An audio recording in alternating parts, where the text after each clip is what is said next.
Hello students, welcome to tenth science class. तो आज tenth science में नेक्स्ट चैप्टर मैं आपको करवाता हूँ केमिस्ट्री का, मेटल्स एंड नॉन मेटल्स। तो पहले दो चैप्टर्स आपके हो चुके हैं, आगे थर्ड चैप्टर है मेटल्स एंड नॉन मेटल्स। तो देखिए मेटल्स क्या होते हैं। मेटल आप जानते हैं धातु, हिंदी में इसको कहते हैं धातु। लोहा, तांबा, सोना, चांदी, एल्यूमिनियम, ये सब मेटल्स होते हैं, आपको पता ही है ये। तो मेटल केमिस्ट्री के हिसाब से मेटल की डेफिनेशन क्या बनेगी। मेटल की डेफिनेशन ये बनेगी, ऐसे एलिमेंट्स होते हैं जो पॉजिटिव आयन बनाते हैं इलेक्ट्रॉन लूज करके, इलेक्ट्रॉन खोकर। हिंदी में सुन लो, ऐसे तत्व जो इलेक्ट्रॉन खोकर धन आयन बनाए उनको धातुएं कहते हैं। जैसे चांदी, सोना, तांबा, एल्यूमिनियम ये होते हैं। तो पहले आयन समझना पड़ेगा आपको कि आयन क्या होते हैं। उससे पहले स्ट्रक्चर ऑफ एटम आपको समझनी पड़ेगी। स्ट्रक्चर ऑफ एटम देखो, एटम ऐसे होता है, सफियर स्फेरिकल होता है, और इसका जो सेंटर होता है एटम का सेंटर, वो न्यूक्लियस होता है। तो न्यूक्लियस में होते हैं प्रोटॉन और न्यूट्रॉन। न्यूक्लियस में होते हैं प्रोटॉन और न्यूट्रॉन्स, ये न्यूक्लियस में होते हैं। देखो ध्यान से समझना है स्ट्रक्चर ऑफ एटम, ये बहुत काम आएगी आपको। साइंस जब तक पढ़ोगे तब तक स्ट्रक्चर ऑफ एटम आपको काम आएगी। तो और ये जो न्यूक्लियस है इसके सेंटर में होता है एटम के, ये एटम का लगभग 10 लाखवां हिस्सा होता है। एटम खुद इतना छोटा होता है कि दिखाई नहीं देता। पेन की जो टिप है उस पर थोड़ी सी स्याही लगी होती है, उस थोड़ी सी स्याही में करोड़ों एटम्स होते हैं, इतना छोटा होता है एटम। तो उसका भी लगभग 10 लाखवां हिस्सा ये होता है न्यूक्लियस, नाभिक। इसको हिंदी में कहते हैं नाभिक, न्यूक्लियस। अब इसके चारों तरफ ये शेल्स होती हैं, इनमें इलेक्ट्रॉन्स रिवॉल्व करते हैं। ये पहली शेल है, हिंदी में इन शेल्स को कक्ष कहते हैं। तो पहली शेल में 2 इलेक्ट्रॉन आ सकते हैं, 2 से ज़्यादा नहीं आ सकते, 2 या 2 से कम आ सकते हैं।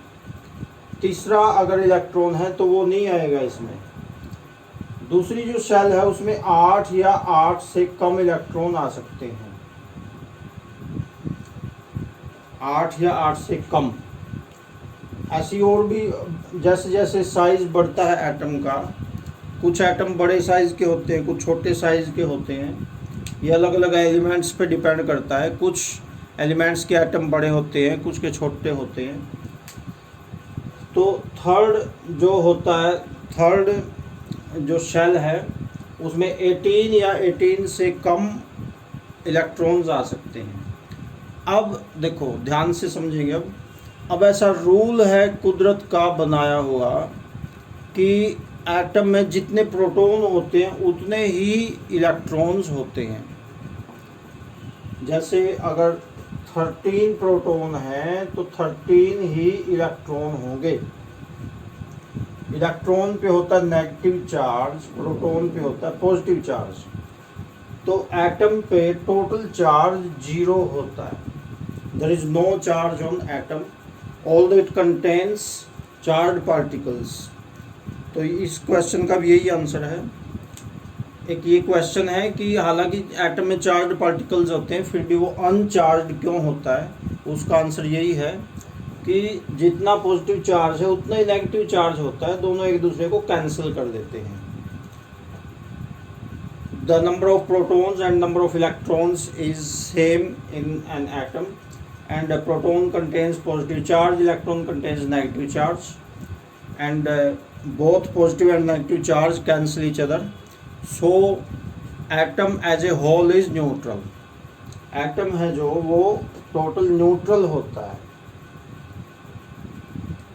तो ये अब देखो, मान लो किसी एटम में एक इलेक्ट्रॉन ज़्यादा हो जाए, हो सकता है ऐसा, या 2 इलेक्ट्रॉन ज़्यादा हो जाए। ध्यान से समझना है, 2 इलेक्ट्रॉन ज़्यादा हो जाए। एक मिनट फोकस कर देता हूँ मैं, ध्यान से समझना है। 2 इलेक्ट्रॉन अगर ज़्यादा हो गए, 13 प्रोटॉन और 15 इलेक्ट्रॉन, तो -2 बचेगा चार्ज, -2। तो ये नेगेटिवली चार्ज हो गया, इसे कहेंगे नेगेटिव चार्ज आयन। ये हो गया नेगेटिवली चार्ज आयन, इसको नेगेटिव आयन कहते हैं। और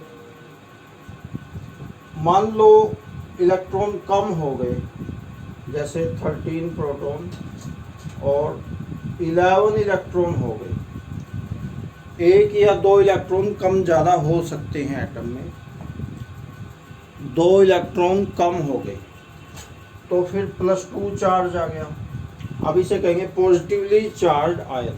ये हो गया पॉजिटिवली चार्ज आयन और ये नेगेटिवली चार्ज आयन। तो अब आपको समझ में आसानी से आ जाएगी मेटल्स की डेफिनेशन।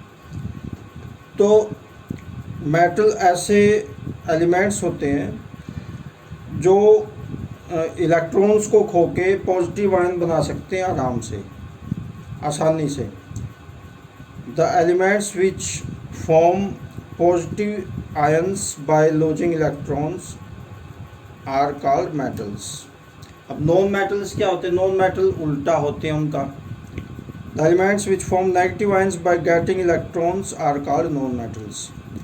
तो ऐसे एलिमेंट्स जो इलेक्ट्रॉन गेन करके, इलेक्ट्रॉन प्राप्त करके नेगेटिव आयन बनाएं, आसानी से नेगेटिव आयन बना दें, उनको नॉन मेटल्स कहते हैं।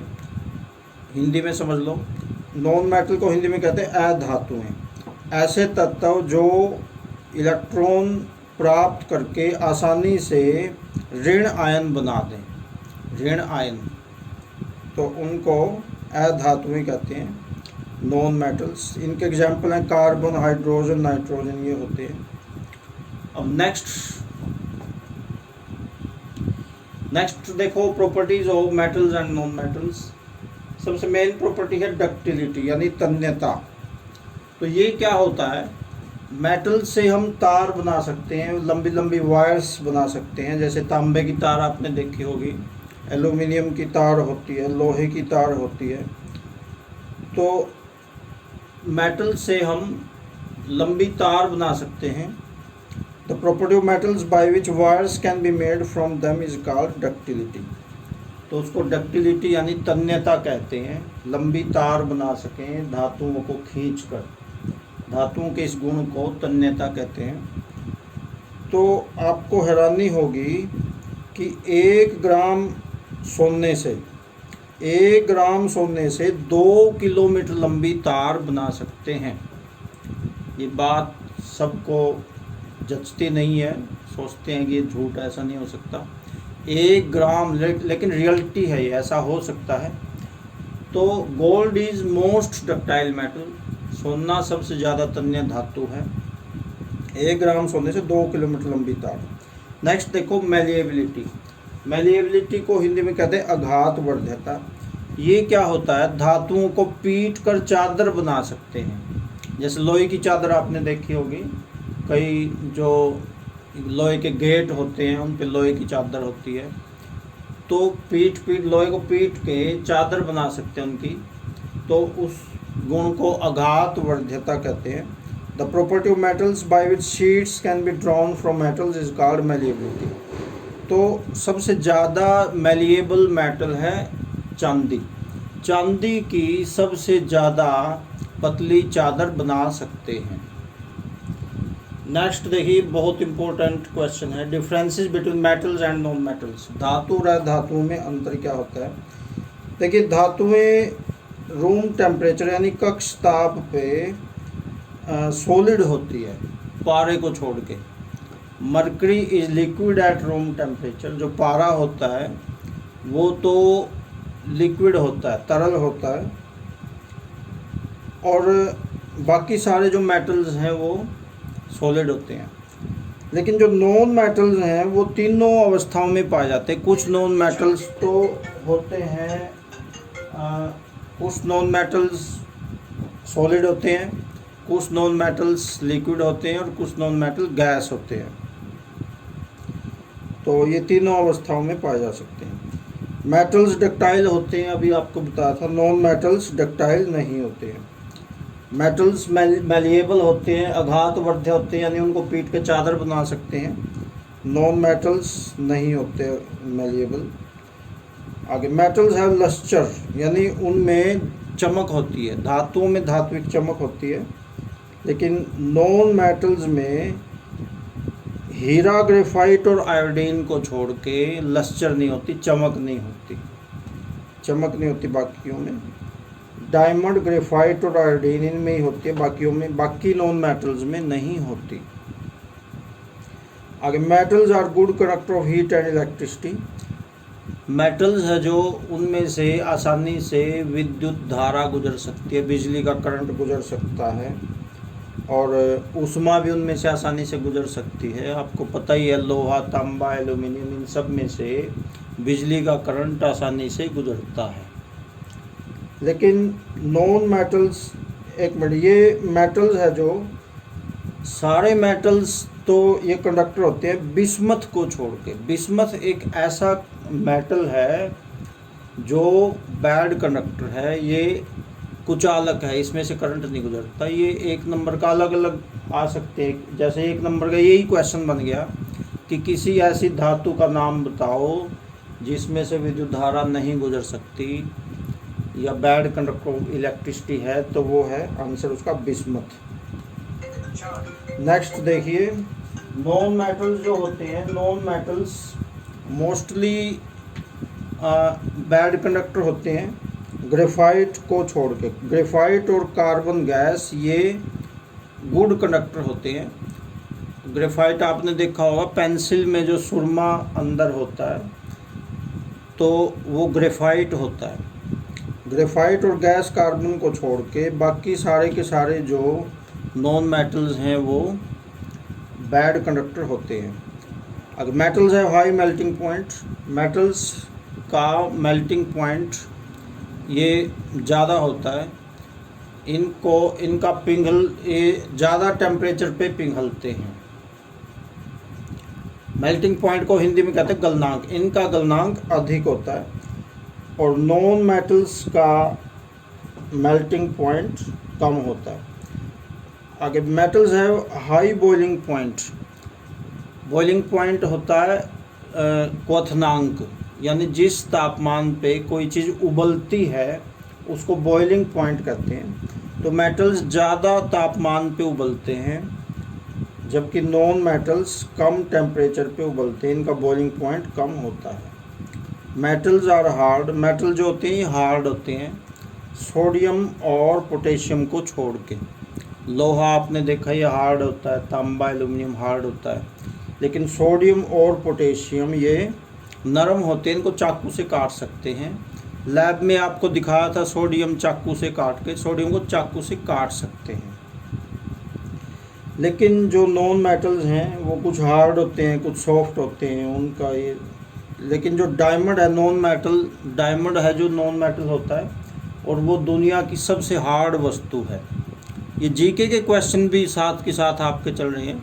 दुनिया की सबसे हार्ड वस्तु क्या है? डायमंड यानी हीरा। और ऐसे मेटल कौन से हैं, ऐसी धातुएं कौन सी जिनको चाकू से काट सकते हैं? उनके नाम है पोटेशियम और सोडियम। ये जीके के क्वेश्चन है, जीके में भी आते हैं। ये टेस्ट जो आगे दोगे उनमें जीके में भी ये क्वेश्चन आते हैं। आगे metals have relative high relative density. Metals are opaque. Opaque का मतलब उनमें आर पार नहीं देख सकते।